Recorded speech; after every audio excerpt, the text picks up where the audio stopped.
I'm Dr. Arunansu Dhole, Senior Consultant Cardiac Surgeon, Narayana Hrudayalaya, Howrah, West Bengal. The minimally invasive surgery is now mainly focusing on the robotic cardiac surgery.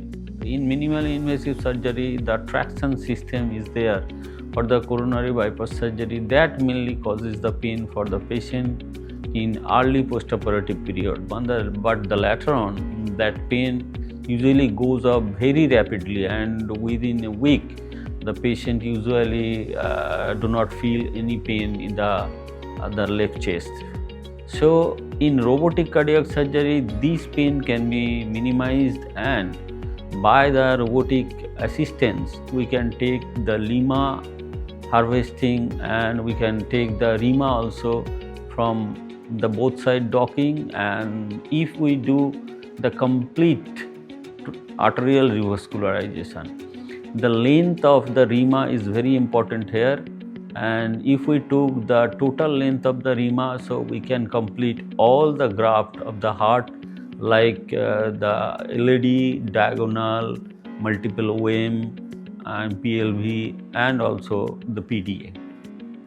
So the main advantage is in robot is that our the patient pain, and we can do it by sitting in the console. So our LIMA and RIMA harvesting time also get very easy, and patient get the less pain, and 3 ports should be done there, and that causes the minimum pain for the patient. And we can convert all these port into the postoperative that extension of the incision as well as the drain port or the stabilizer port. So this is for the coronary artery bypass surgery, and similarly we can go for the ASD repair, the aortic valve repair, and the mitral valve repair.